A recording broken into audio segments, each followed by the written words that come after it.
दोस्तों नमस्कार। मेरा नाम कुमकुम जायसवाल है और मैं धार्मिक रूप से बहुत ही नीम करोली बाबा को मानती हूँ। नीम करोली बाबा के पास में मैंने अर्जी लगाई है और ये एक कैची धाम में जिसका जो भी मनोकामना है पूरी करते हैं।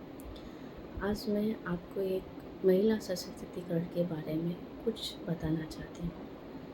पहले वीडियो में आपने ये देखा कि शिक्षा का महत्व। आज हम जानेंगे महिला सशक्तिकरण का महत्व। महिला सशक्तिकरण एक ऐसा महत्वपूर्ण मुद्दा है जिस पर हमें गहराई से ध्यान देने की आवश्यकता है। महिलाएं हमारे समाज का अभिन्न अंग है और उनकी भूमिका को पूरी तरह से मान्यता देना बहुत ज़रूरी होता है।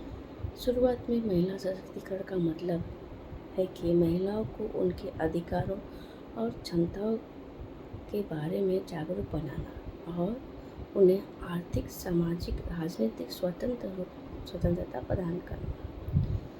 महिलाओं को निर्णय लेने की प्रक्रिया में शामिल करने और उनके लिए अवसर प्रदान करने के बारे में महिला सशक्तिकरण है। महिला सशक्तिकरण के कई महत्वपूर्ण पहलू हैं। पहला, शिक्षा का प्रचार। शिक्षित महिलाएं अपने अधिकारों और क्षमताओं के बारे में जागरूक होती हैं और समाज एक सकारात्मक भूमिका निभाती हैं। दूसरा है महिला आर्थिक स्वतंत्र रूप से महिलाओं को रोजगार, स्वरोजगार के अवसर प्रदान करके उन्हें आर्थिक रूप से सशक्त बनाया जा सकता है। तीसरा ये है कि राजनीतिक प्रतिनिधियों महिलाओं को निर्णय लेने की प्रक्रिया में शामिल होने और राजनीतिक पद पर आने का अवसर मिलना चाहिए ताकि वह अपने हितों की रक्षा कर सके। चौथा, उन्हें कानूनी अधिकार होना चाहिए। महिलाओं के खिलाफ होने वाले भेदभाव और हिंसा को रोकने के लिए कठोर कानूनों की आवश्यकता है। महिला सशक्तिकरण न केवल महिलाओं को लाभ होगा बल्कि समूचे समाज को भी लाभ होगा। सशक्त महिला परिवार और समाज में एक सकारात्मक भूमिका निभा सकती हैं। यह हमारे देश को आगे बढ़ाने में मदद करेगा और लिंग समानता को प्रोत्साहित करेगा। जिस प्रकार किसी प्रकार की तरह से महिला सशक्तिकरण का एक ऐसा मुद्दा है जिस पर हमें गंभीरता से ध्यान देने की ज़रूरत है और हमें इस दिशा में प्रयास जारी रखने चाहिए ताकि एक समावेशी और न्याय संगत समाज का निर्माण कर सकते हैं। दोस्तों, आपको पता होगा कि जो महिला सशक्तिकरण है ये कहाँ से चालू हुआ था। सावित्रीबाई फुले, डॉक्टर भीमराव अंबेडकर।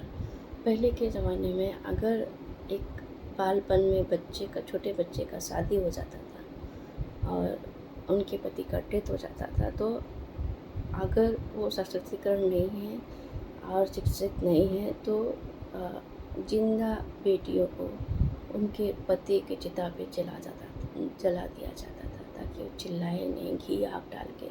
ये हिंदुओं का कैसा महत्व है। आज जीने का अधिकार सबको है। पहले के ज़माने में आज के अगर हम 40 साल पहले देखते हैं तो हमारी माताएं बहनें जो हैं वो घूंघट में रहते थे और शौचालय नहीं जाते थे। शौचालय जाने के लिए रात को 12-1 बजे 2 बजे। अंधविश्वास बहुत ज़रूरत से ज़्यादा फैला हुआ है। तो हमें महिला सशक्तिकरण करने से, शिक्षा प्रदान करने से, अपने ऊपर आर्थिक रूप से स्वतंत्र होने से, लोगों को ज्ञान देने से, लोगों का अपना ज्ञान बढ़ाने से, अपने आप को शिक्षित करने से, ये आज के टाइम में बहुत ही ज़्यादा करना चाहिए। बिकॉज मुझे लगता है कि एक फीमेल और एक मेल स्त्री पुरुष में समानता बहुत ज़रूरी है। अगर महिला शिक्षित है तो किसी दहेज की ज़रूरत नहीं होती। वो जॉब करके, खुद का व्यवसाय करके, बिजनेस करके अपने पैरों पे खड़े रह सकती है। आर्थिक रूप से स्वतंत्र सोचने का, समझने का तरीका उसका अलग होता है और सही गलत का निर्णय ले सकती है। एक महिला अगर शिक्षित होती है और सशक्तिकरण होती है तो वो टीचर, इंदिरा गांधी ये सब बन सकती है। अपने आप को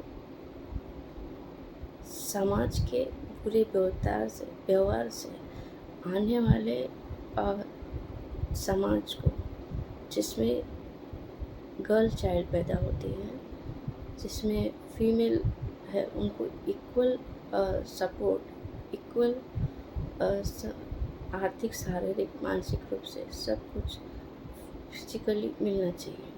दोस्तों, आपको पता है कि आज के 40 साल पहले जो महिलाएं होती थी उनको बचा हुआ खाना देते थे, उनको एजुकेटेड नहीं करते थे, पढ़ाई नहीं कराते थे, स्टडी नहीं कराते थे।